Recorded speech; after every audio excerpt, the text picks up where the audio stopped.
I'm not real proud of the fact that I got a letter of reprimand when I was a staff sergeant, actually.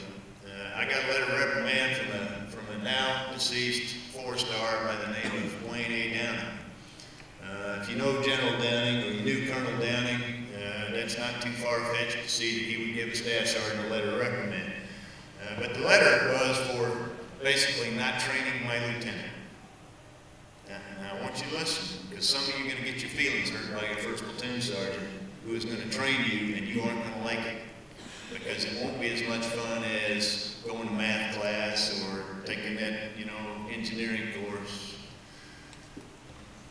We had been on a rifle range. We were doing a joint range with Canadian commandos down from Petawawa, Canada, and we were showing them all our weapons out on one of the ranges. And I was the platoon sergeant that was running that range. First sergeant called me back to the company headquarters for a meeting because these Canadians were going home the following day and we had some planning we had to do. So he said, hey, turn the range over to your weapons squad leader, the machine gun squad leader, and get on back here for this meeting. So I got all the NCOs and the lieutenant together and I said, okay, this is how you do this. When we get done with the range, I want a serial number inventory to load them on the truck. I want a guard left on the truck, and then you go police the range, get all the ammo, and we get back to the company serial number inventory of those weapons off of the truck, clean them, and then turn them into the arms room. Should be simple, right? My lieutenant decided that that was too much like work. So he preempted me. He said, no, we aren't going to do that. We'll just load the trucks, and then we'll clean the weapons, and then we'll turn them in. He bypassed 2 key steps, didn't he? My squad leaders, knowing they should have done something better, said, well, okay, so you're your lieutenant, and away they went. End of the day, what happened was they failed to properly clear that range, and M203 was left on a firing point. About 3 hours later, we'd cleaned all the weapons and turned them in except for one 203. And the unit armorer came to me and said, hey, Sergeant, we're missing a 203. I said, yeah, right, get out of here.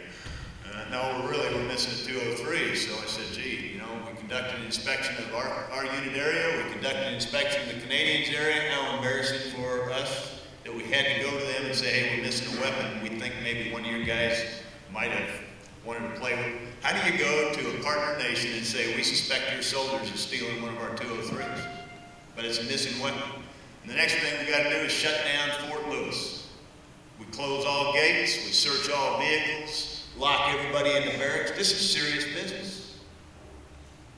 And while all this is going on, I tell the armorer, hey, get the truck, go back out to the range, drive the same route, look on the shoulders of the road in case it bounced. I don't know what's happened. He gets out there and finds it leaned up against the firing point. It had never been put on the truck. 3 hours later, broad daylight, on a road that's traveled by a lot of people. What are the odds? That weapon's still laying there, but there it was. Whew. Life is good. Open up Fort Lewis, our bad. We got it back in arms room. Man, that was close. No, next morning, right in the middle of PT, I get a call reporting the battalion commander. Huh, what's this about? Maybe he's going to give me a commendation for running the range.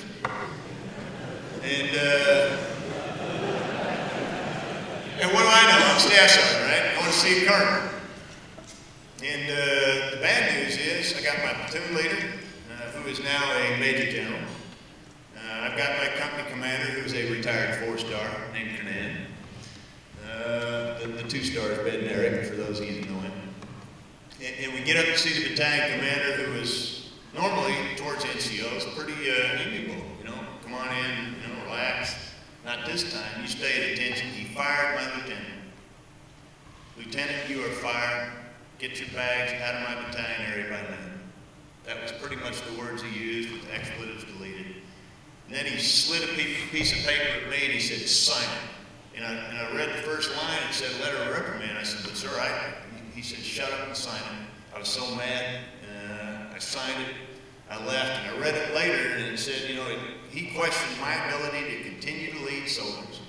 I had allowed a violation of the battalion policy, which clearly articulated that everything would be handled in a certain way, dealing with weapons and so forth.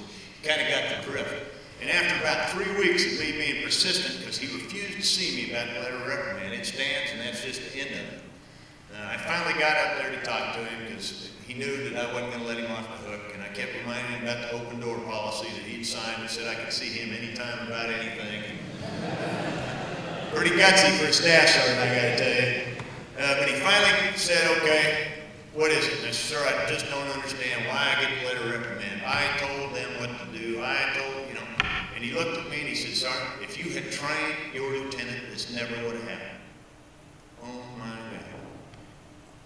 You did not want to be my next 4 lieutenants.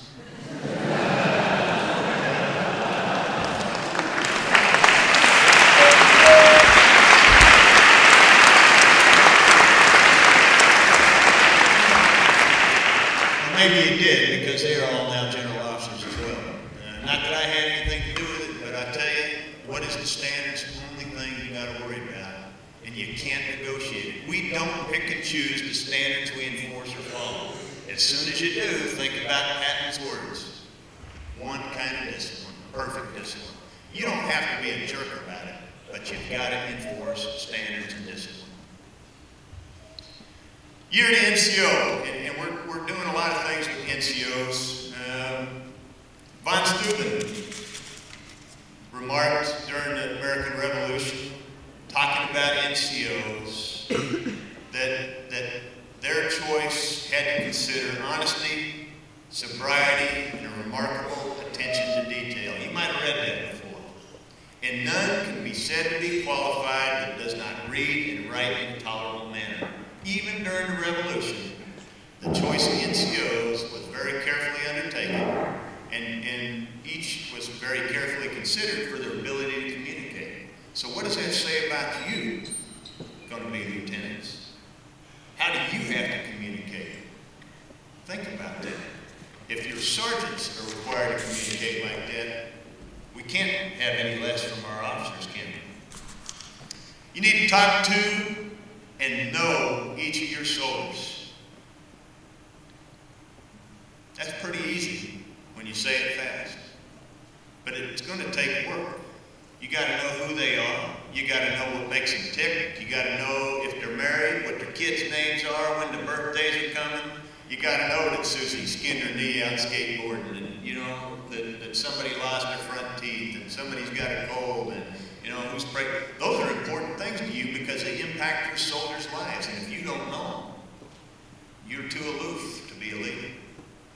It gets harder once you get more than about 20 or 30 or 50 or 500. But you still got to spend time with them and know what makes them tick. You got to let them know that you know they're soldiers and that they're human beings, because they're the ones who are going to make you look good. When I was a platoon sergeant, I knew every one of my soldiers' name, rank, social security number, date of birth, date of rank. That was stuff I had to know, because how could I get them promoted if I didn't? And I knew it. I didn't refer to a notebook. I had it memorized. My unit armor, when I was a first sergeant, still remembers the serial number of my weapon to this day. So those kinds of things, and I'm not telling you to memorize unimportant details. I'm telling you to memorize the important stuff. Because when you see one of your soldiers walking around with their head hung down, you got to know that it's that problem back home with grandma and grandpa that they're worried about. That their wife is having a difficult pregnancy, that they just failed the promotion board. If you want to find out what your soldiers go through, I would encourage you, when you get to your first unit, to go find a sergeant major and say, hey, I'd like to sit in on a promotion board. I just want to be a non-voting member, not that he's going to let you vote. But I would encourage you to go sit on a promotion board to see what we expect and demand of soldiers that want to be sergeants and staff sergeants. You have no idea the twisting and turning they go through to become non-commissioned officers.